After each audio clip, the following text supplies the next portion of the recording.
هنا لو الحكم ما حسبش ضربه جزاء يبقى على الاقل يبقى فيه ضربه ركنيه، لكن انت ما تحسبش ضربه جزاء وما تحسبش ضربه ركنيه، دي حاجه غريبه جدا. هنشوف اول حاله هنشوفها مع بعض هنا فاول لصالح الاهلي. هنشوف مع بعض هنا هتلاقي اللاعب بيستخدم اليد وبيشد لعيب الاهلي، وطبعا هنا استخدام اليد موجود والفاول سليم.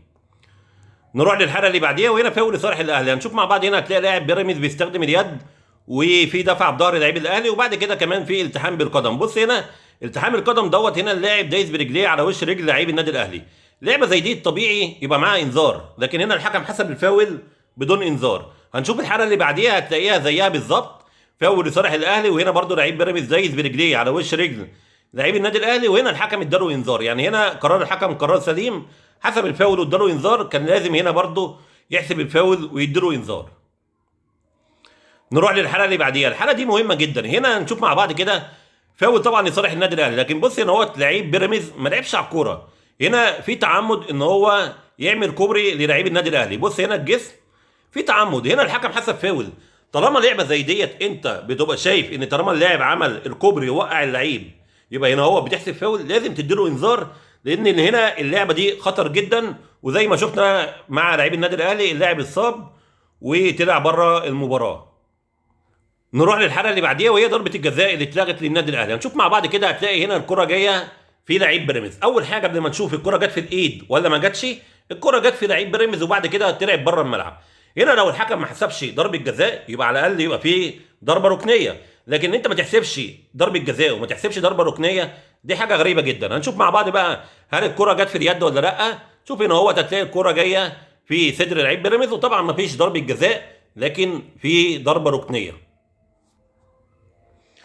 نروح للحاله اللي بعديها وهنا فاول لصالح النادي الاهلي. هنشوف مع بعض هنا هتلاقي في تدخل بقوه من لعيب بيراميدز، هنا برضه الحكم حسب فاول، لكن لعبه زي دي لازم يبقى معاه انذار. مش انا اللي بقول كده كمان، ده هو الحكم بعديها على طول حسب فاول على لعيب النادي الاهلي واداله انذار. طيب ما هي اللعبه ديت اديته انذار، يبقى هو برضه هنا هو كان لازم تدي لعيب بيراميدز انذار، لان هو القانون طالما في تدخل بقوه وبالطريقه ديت يبقى لازم يبقى مع اللعبه دي انذار. لكن هنا الحكم حسب انذار على لعيب النادي الاهلي، وفي اللعبه الثانيه ما حسبش انذار.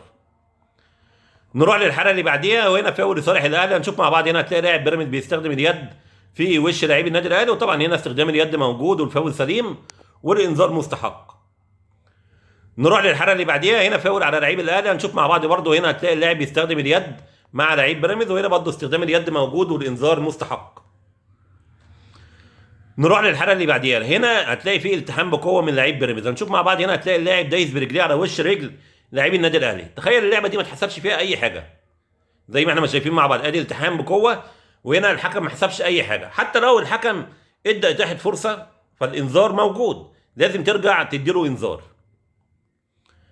نروح للحاله اللي بعديها وهو الهدف الاول لفريق النادي الاهلي. هنشوف مع بعض هل الهدف ده فيه تسلل ولا لا.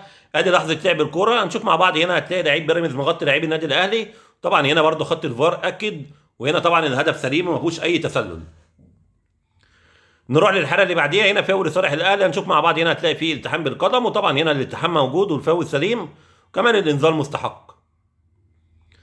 نروح للحاله اللي بعديها وهنا برضه هتلاقي فيه التحام بالقدم من لعيب بيراميدز على لعيب النادي الاهلي، لكن برضه اللعبه دي ما اتحسبش فيها اي حاجه. نروح للحاله اللي بعديها وهنا كان فريق بيراميدز بيطلب بضربه جزاء. نشوف مع بعض هل الكره جت في ايد لعيب النادي الاهلي ولا لا. نشوف مع بعض هنا برضه الكره جت في صدر لعيب النادي الاهلي، وطبعا هنا ما فيش ضربه جزاء ولا اي حاجه. نروح بقى للحاله بتاعه طرد لعيب النادي الاهلي. هنشوف مع بعض كده هل هنا هو في التحام ولا لا. طبعا هنا هو الصوره جايه من بعيد جدا، لكن كان واضح في اللعبه ان لعيب النادي الاهلي ضرب بايديه لعيب بيراميدز، وطبعا طالما هنا في ضرب بدون كره فطبعا بيبقى الطرد مستحق.